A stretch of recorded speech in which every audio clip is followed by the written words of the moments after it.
Folks are seeing up to 65% payment on their card, depending on their overall eligibility, but the average that folks are seeing right now is a 50% payment. Again, we are in court asking the judge to impose a full payment. We'll see what happens with that lawsuit. We are here today because no matter what happens in court today or tomorrow, we are going to see record demand this month at food banks like this one all across the state. And so we are asking people to please step up, be especially generous with your local food banks, including this one, and do what you can. If you can volunteer, that's great. But if you can just write a check, that is fantastic. Their money goes farther than yours when it comes to buying food. They can get a lot more food for the same dollar than you can, so consider just going online and making a donation to these folks. That is what they need the most right now, is a monetary donation from you so that they can buy the food they need to at a reduced rate and to provide it to the surge of demand that they're seeing right now. I'm going to introduce to you Amy. Amy is running the show, and she has a ton of experience here, and I think she's right behind me. All right, Amy. Thank you. Okay. Unfortunately, even before the shutdown, we were seeing record-breaking numbers. Is more hunger than we've seen in our 34 counties in 2 decades. And now this has been an added level on top of that. Our partners were reporting before the shutdown, they're seeing anywhere between 20 and 60% increases month over month. And now we have our federal employees who have not received paychecks that may be accessing the system for the first time, and our SNAP beneficiaries who now thankfully have received partial benefits, but the reality is we know most of those SNAP benefits don't meet the needs for the full month. So if you are in need of food, there is food for all. We have 700 partners throughout our 34 counties. Please go to our website, foodbankcenc.org. On our food finder, you can put in your zip code and find the pantry locations closest to you, as well as their hours, so that you can get the support you need. We know how difficult it is to ask for help, but we are here to partner with you, all of our neighbors, no matter what during this time. And as you heard, we need your support more than ever. Encourage you to volunteer. Like you see the wonderful folks behind me, it takes hundreds of volunteers every single day, and it takes your monetary support to make sure that we can make sure every neighbor does not have to worry about their next meal. Thanks. Before we take questions, I just want to be sure and say this is going to impact over 1 million North Carolinians. It's going to impact 600,000 kids. It's going to impact 40,000 babies. These are the folks who need your help. So this is the moment for extra help, for going online, making a monetary contribution, helping to create a bridge to the moment when we have full funding of SNAP payment. And now, happy to take any questions. Yes? What happens if the contingency funds dry up? Does the state have a plan B to step in? The question is, what happens if the contingency funds dry up, and does the state have a plan?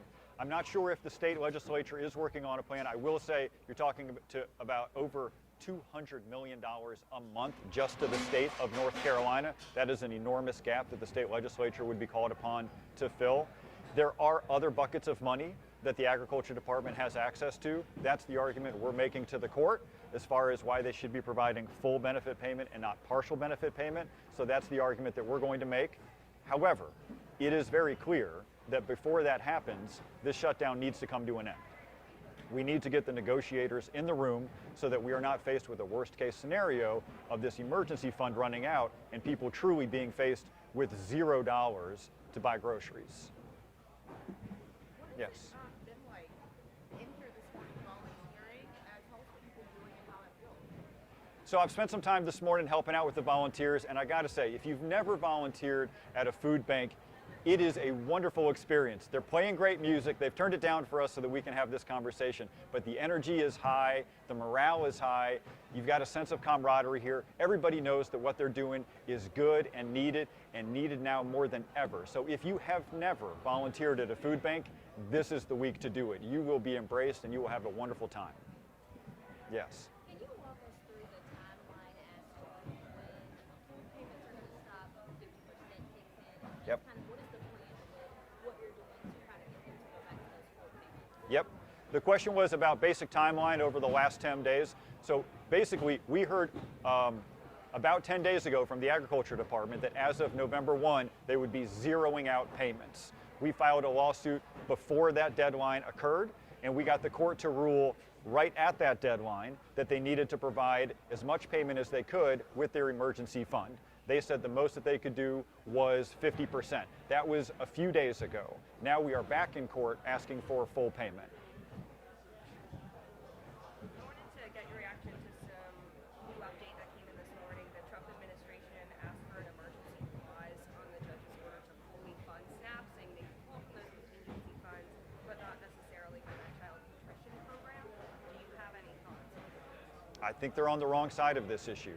I think most people understand that we're talking about 600,000 kids and 40,000 babies just in North Carolina, that you really need to do everything that you can do. And I think we're going to have a strong argument. What are your thoughts on this conversation, but also the Trump administration and the USDA that Democrats are using the ability to move forward with SNAP? I mean, I think it takes two in this situation. I would recommend everybody in Congress, but particularly the lead negotiators, you need to get in a room. You need to figure out what it's going to take. No one's going to get everything that they want, but we have to bring this shutdown to an end. If we don't, and this emergency fund runs out, we're going to have a massive hunger problem, especially among young people in our state. Yes. So you said that earlier this morning, people started receiving their benefits or EBT cards around like 5 a.m. this morning. Kind of, can you walk me through the process of what I guess families can expect to see over the course of the next few weeks? What was the last part? What families can expect to see take shape over the course of the next few weeks? Okay.